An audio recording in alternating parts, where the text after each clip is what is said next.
Avez-vous déjà ressenti un frisson soudain, le sentiment que quelqu'un vous observe, même lorsque vous êtes seul? Cette sensation étrange n'est pas seulement le fruit de l'imagination, c'est un phénomène reconnu à travers les cultures et l'histoire.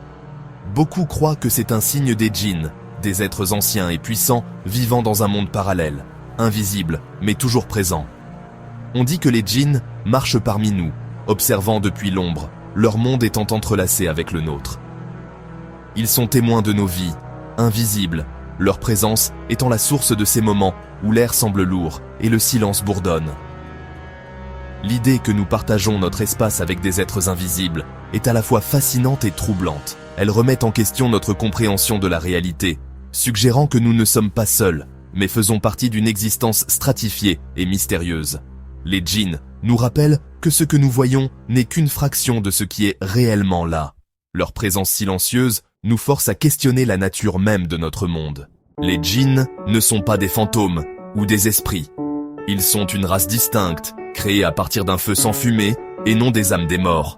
Contrairement aux fantômes, les djinns sont des êtres vivants et intelligents, dotés du libre arbitre, capables du bien ou du mal. Ils peuvent changer de forme, devenir invisibles et se déplacer à des vitesses incroyables. Les djinns ont leur propre société, lois et croyances, reflétant la complexité de la civilisation humaine. Certains évitent totalement les humains, tandis que d'autres sont malicieux ou même dangereux. Les rencontres avec les djinns peuvent être bénignes ou terrifiantes selon leurs intentions. Ce ne sont pas des échos du passé, mais des agents actifs dans le monde, animés par l'émotion et le choix. Comprendre cette distinction est crucial. Les djinns sont une civilisation vivante et cachée, pas de simples fantômes. Leur imprévisibilité les rend à la fois fascinants et potentiellement périlleux.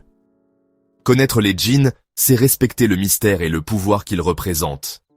On croit que les djinns habitent des lieux où le voile entre les mondes est mince. Les déserts, les ruines, les grottes, les cimetières et les maisons abandonnées. Même les salles de bain et les marchés sont considérés comme des carrefours où des rencontres peuvent avoir lieu. Les émotions humaines fortes ou les rituels imprudents peuvent attirer leur attention, parfois avec des résultats dangereux. Les djinns peuvent être attirés par des personnes, des lieux ou des événements, agissant comme des observateurs silencieux ou, dans de rares cas, s'attachant plus étroitement. Leurs réactions varient, certains défendent leur territoire, d'autres observent par curiosité. La clé est qu'ils sont toujours présents, cachés dans les espaces que nous négligeons.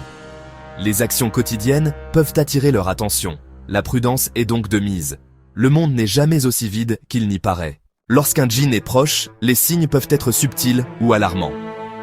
Vous pourriez entendre des chuchotements, voir des ombres fugaces ou remarquer des objets bouger inexplicablement. Les odeurs inhabituelles ou les animaux réagissant à des forces invisibles sont des avertissements classiques. L'atmosphère peut changer, les maisons deviennent plus froides, les familles deviennent tendues. Dans les cas extrêmes, les gens peuvent agir comme possédés, parlant des langues inconnues ou affichant une force surnaturelle. Ces manifestations suivent souvent une période d'observation silencieuse par le djinn. Les guérisseurs spirituels sont parfois appelés à intervenir lorsque les choses dégénèrent. Le but du djinn peut être la curiosité, l'obsession ou la vengeance. Leur présence est un rappel glaçant des dangers invisibles qui rôdent à proximité. Pourquoi les djinns interagissent-ils avec les humains? Parfois par curiosité, parfois pour influencer ou même nuire. Les humains, eux aussi, les recherchent, souvent pour le pouvoir ou la connaissance, mais de tels pactes se terminent rarement bien. Tenter d'invoquer ou de contrôler un djinn est dangereux, invitant des forces au-delà de la compréhension humaine.